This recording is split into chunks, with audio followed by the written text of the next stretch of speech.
صل على محمد وآل محمد.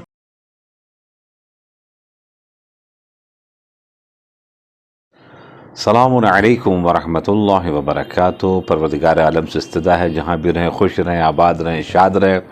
پروردگار عالم حفظ و امان میں رکھے. الحمدللہ یہ ماہ مبارک ہے رجب المرجب، اتنی عظیم نعمتوں کے ساتھ وارد ہوا ہے کہ جس میں پیغام جمعہ میں آج آپ کی خدمت میں دو تین مناسبتیں بڑی امپورٹنٹ ہیں جس کے طرف صرف میں اشارہ کرتے ہوئے چلوں گا، اور انشاءاللہ تعالی اس مہینے سے ہمیں اور آپ کو استفادہ حاصل کرنا ہے. رجب ایک ایسی عظیم ترین نعمت والی نہر کا نام ہے جو جنت کے اندر میں نہر ولایت ہے، جو ہر طرف سے گزرتی ہے. جنت کے تمام برانچز میں یہ جنت کی نہر ماشاءاللہ پہنچتی ہے، اور اس نہر کا نام رجب ہے کہ ماشاءاللہ سے آج اسلامک منتھ میں وہ مہینہ جو رجب ہے جس میں ہم اور آپ الحمدللہ وارد ہو چکے ہیں.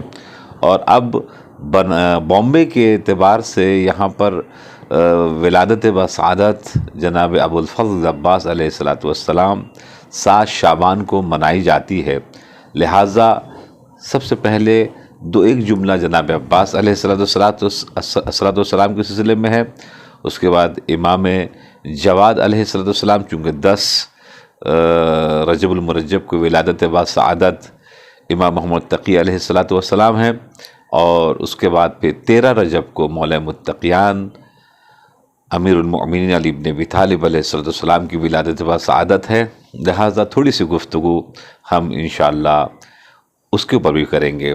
تو چونکہ اس پیغام جمعہ میں یہ 3 مناسبتیں الحمدللہ آ رہی ہیں. دوستو عزیزو، جناب عباس اس شخصیت کا نام ہے کہ مولا متقیان نے بارگاہ ایزدی میں کچھ نہیں مانگا، ہمیشہ دوسروں کے لیے مانگا، ہمیشہ اپنے مومنین مومنات کے لیے مانگا، اپنے تمام جتنے مظلومین تھے ان کے لیے مانگا. مگر اگر نماز شب میں دعاؤں میں اگر کچھ مانگا تو جناب عباس علیہ السلام کو مانگا. جناب عباس علیہ السلام کے ولادت کے سلسلے میں آپ کو یہ عرض کروں کہ مولا متقیان نے جناب عقیل سے خواہش ظاہر یہ کی تھی کہیں ایسے جگہ رشتہ تلاش کرو کہ جہاں پر ہمارا بچہ بہادر پیدا ہو. اب مولا متقیان نے یہ کام کر کے ہمیں اور آپ کو کیا بتایا کہ آپ اپنی عقل کو مت دوڑائیں، چونکہ ماشاءاللہ سے ہمارے اکثر و بیشتر سب لوگ یہی سوچتے ہیں کہ ہم مکمل طریقے سے ٹیلنٹڈ ہیں اور فلاں ہیں اور یہ ہوا. میرے مولا نے یہ کہہ کے کہ جس کی ذوالفقار 70 نسلوں کو دیکھ لیتی ہے، مگر وہ بھی اس کا سہارا لے رہا ہے جو اسپیشلسٹ ہے. تو علم الانساب کے ماہر تھے جناب عقیل، یعنی نسلوں اور نسبوں کو بہت اچھی طریقے سے پہچانتے تھے. اس لیے ان سے کہا کہ ایسے جگہ ہمارے رشتے کو تلاش کرو کہ بچہ بہادر پیدا ہوں. تو یہ جو قبیلہ تھا، یہ قبیلہ قلابیہ، یہ ڈیزرٹ میں رہتا تھا اور صحراؤں میں رہنے والا یہ قبیلہ تھا، اور مولا متقیان کو بہت چاہنے والا یہ قبیلہ تھا. جب جنگیں ہوا کرتی تھیں تو فرنٹ لائن کے اوپر کوئی اگر قبیلے کے لوگ رہتے تھے تو وہ بہادر لوگوں کو رکھا جاتا ہے، تو اس قبیلے کے لوگ رہا کرتے تھے. اور دوسرا ایک بہت امپورٹنٹ تھا اس قبیلے والوں کا کہ یہ قبیلے والا اسلحہ بناتے تھے. انہیں اس زمانے کے جو لیٹسٹ اسلحہ ہوتا تھا وہ ڈیزائن یہ قبیلے والے کرتے تھے. جیسے کہ آج کے زمانے میں میزائل کا ایک ڈیزائن ہے، ڈرون کا ایک ڈیزائن ہے، اسی طریقے سے بہت سی چیزوں کا اس طرف سے آج کل ڈیزائن ہے.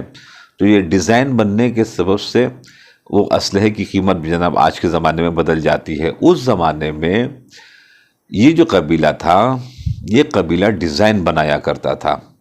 اور الحمدللہ جب رشتہ ہوا اس کی پوری تفصیل آپ حضرات کو پتہ ہے. اس کے بعد جناب عباس علیہ السلام کی ولادت بسعادت ہوئی. تو اب ذرا سوچیں جناب عباس کی ولادت کے بعد یہ پرورش انہوں نے کہاں پائی.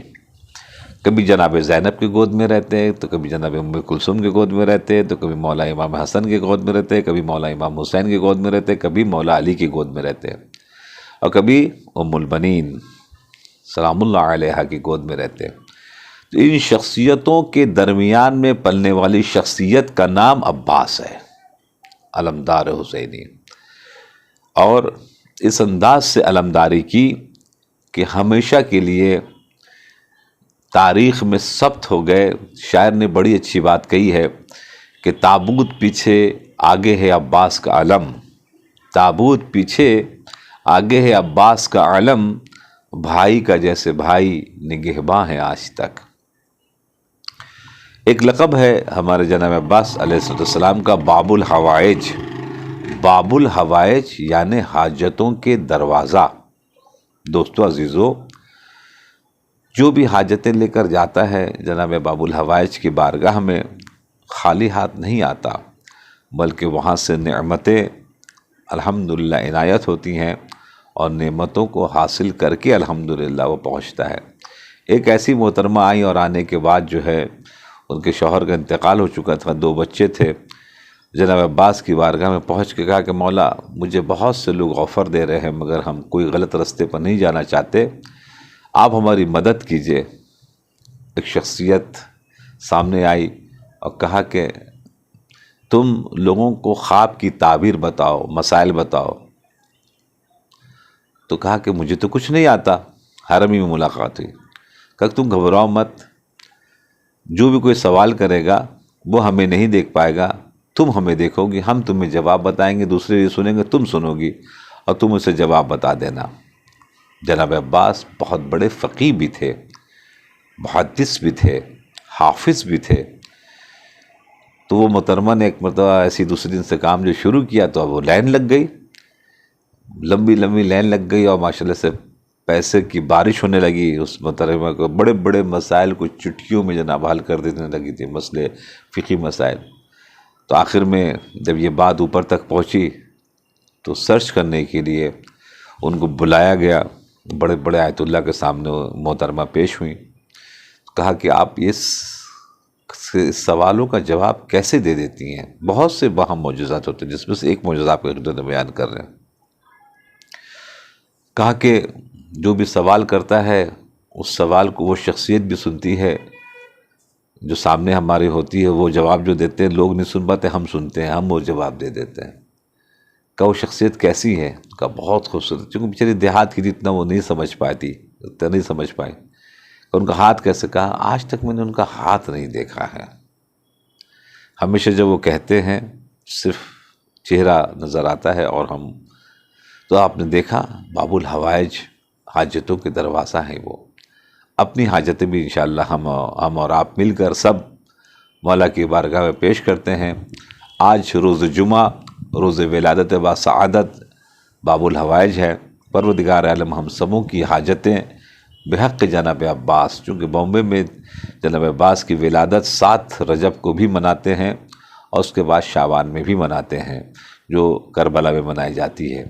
دوستو اس کے بعد امام جواد علیہ السلام، جود و سخا، نامی ہے جود و سخا۔ امام جواد علیہ السلام کے روضہ اطہر میں جو بھی کوئی جاتا ہے خالی ہاتھ واپس نہیں آتا ہے۔ وہاں بھی اکثر و بیشتر لوگ گھروں کو مانگتے ہیں، بچہ مانگتے ہیں، الحمدللہ انہیں ملتا ہے۔ وہاں پر سامنے ایک روضہ ہے جنہوں نے بہت بڑا کام کیا ہے۔ جب بھی انشاءاللہ کازمین جانے کا اتفاق ہو تو وہاں پہنچیں، چونکہ 7ویں امام موسیٰ کاظم علیہ السلام کی بھی قبر وہاں پر ہے، اور امام محمد تقی علیہ السلام کی بھی قبر وہیں پر ہے، جس نے کازمین کہتے ہیں۔ علامہ رضی علیہ الرحمہ، جنہوں نے نہج البلاغہ کو مرتب کیا ہے، خطبوں کو اکٹھا کیا ہے، ان کی قبر بھی کازمین میں ہے، روضے سے متصل ہے۔ تو جب بھی کازمین جائیں تو ان کے روضے کو بھی انشاءاللہ جانے کی کوشش کریں، وہاں انشاءاللہ پہنچیں۔ بہت عظیم شخصیت ہیں۔ علامہ مفید علیہ الرحمہ کی بھی قبر وہاں موجود ہے، ضرور ضرور زیارت کریں، جو ہمارے بڑے عظیم ترین مرجع گزرے ہیں۔ امام علی نقی علیہ السلام کے امام موسیٰ کاظم علیہ السلام کی جن کی قبر ہے کازمین میں، تمام اماموں میں سب سے زیادہ بچے تھے ماشاءاللہ سے، 19 بیٹے تھے، 18 بیٹیاں تھیں، اور ان کے بیٹوں نے جو بڑی بڑی قربانیاں دی ہیں اور نام پیدا کیا ہے، ماشاءاللہ سے شیعہ مذہب کو آگے بڑھانے میں ان کے بچوں کا بہت بڑا ہاتھ ہے۔ جیسے امام خمینی امام موسیٰ کاظم کی اولاد ہیں، امام رضا معصوم قوم، شاہ چراغ، یہ 3 لوگوں نے مل کر جو ایران کی شیعت کے معاملے کو اتنا زبردست بدلا کہ جب داخل ہوئے تو 3% شیعہ تھے، اور آج ماشاءاللہ سے 97% شیعہ ہیں۔ امام موسیٰ کاظم کے فرزندوں کی دین ہے۔ آج بھی پوری دنیا میں جو آپ کے پاکٹ میں موبائل ہے، جو حدیثیں آپ کے تک پہنچ رہی ہیں، وہ عالموں سے پہنچ رہی ہیں۔ عالموں نے علم کہاں سے حاصل کیا؟ قم سے۔ اکثر و بیشتر علماء قم سے ہیں، پوری دنیا میں جہاں بھی آپ جائیں۔ تو اس کے بعد آپ کو سمجھ میں آئے گا کہ وہ قوم سے جو انہوں نے حاصل کیا، وہ قوم کا فیض ان تک جو پہنچا ہے، کہاں سے پہنچا؟ معصوم قوم کے سبب سے پہنچا۔ معصوم قوم کون؟ امام موسیٰ کاظم علیہ السلام کی دختر نیک اختر۔ تو یعنی اس کا مطلب یہ ہوا کہ گھوم پھر کر ہمیں اور آپ کو جو فیض مل رہا ہے وہ الحمدللہ امام موسیٰ کاظم علیہ السلام، جن کی قبر مطہر امام محمد تقی کے بالکل جسٹ بغل میں ہے۔ تو انشاءاللہ ضرور زیارت کرنے کے لیے جائیں، اور ولادت بسعادت آنے والی ہے، لہٰذا امام جواد ہیں، جو بھی مانگیں گے انشاءاللہ جود و سخا والے ہیں، عنایت کریں گے۔ اس کے بعد جو ان اور سے اہم ترین جو ایک ولادت کی تاریخ ہے، وہ ہے 13 رجب المرجب۔ 13 رجب المرجب میں جو سب سے امپورٹنٹ چیز جو ہے، ایسے تو جو کینہ اور بغض مولا کائنات کے لیے دشمنان اہل بیت کے دلوں میں تھا، ایسا نہیں کہ ختم ہو گیا ہے، آج بھی ان کے دلوں میں بغض و کینہ جناب باقی موجود ہے۔ اس کے لیے میں آپ کو مثال دوں کہ جیسے کہ 99% مسلمانوں کو پتہ نہیں ہے کہ مولا متقیان کے ولادت خانہ کعبہ کے اندر میں ہوئی ہے، یہ بالکل نہیں بتاتے۔ کیوں؟ اس لیے بتائیں گے تو جو دوسرے خلیفہ جو ان سے اوپر ماننے کے لیے ان لوگوں نے مقرر کیا ہے، تو ان کی فضیلت بہت کم ہو جائے گی۔ تو اس فضیلت کو گھٹانے کے لیے بالکل تذکرہ ہی نہیں کرتے ہیں اس چیز کا۔ تو مولا متقیان مولود کعبہ ہیں، اس چیز کو آج سوشل میڈیا کے ذریعے سے جتنا بھی جو بھی آپ کر سکتے ہیں، خانہ کعبہ کی وہ تصویر جہاں ولادت بسعادت کے لیے جو دیوار شق ہوئی تھی، وہ آج تک دیوار صحیح طور پر بن نہیں سکی ہے۔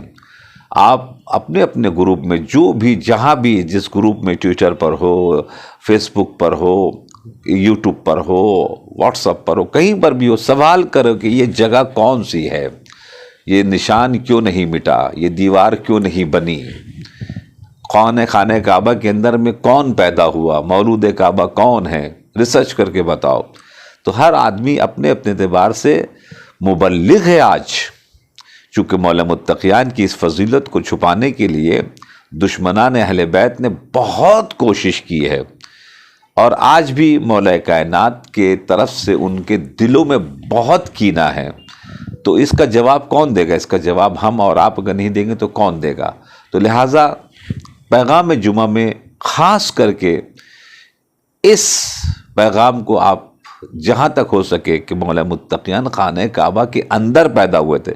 میں جب گیا ہوں حج کرنے کے لیے، میں نے وہاں مکے میں لوگوں سے پوچھا، جو وہاں کے جو لوگ تھے، من ہوا مولود کعبہ، ہم نے تقریباً جب ان لوگوں سے عام ڈرائیور لوگوں کے ساتھ بیٹھتے تھے، ٹیکسی ڈرائیور کے ساتھ بیٹھتے تھے، دکان والوں کے ساتھ بیٹھتے تھے، انہوں نے کہا استغفر اللہ، یہ کیسی بات کر رہے ہیں، یہ کوئی ہو سکتا نہیں، ممکن ہے، یہ محال ہے، یہ ہو ہی نہیں سکتا ہے کہ خانہ کعبہ کے اندر کوئی پیدا ہو۔ آپ نے دیکھا مکی کے لوگوں کو پتہ نہیں ہے، تو بامبے کے اور دلی کے اور لکھنؤ کے لوگوں کو کہاں سے بتائیں گے؟ یہ وہاں کے لوگوں کو پتہ نہیں ہے، وہاں کے لوگوں کو بتایا نہیں گیا ہے۔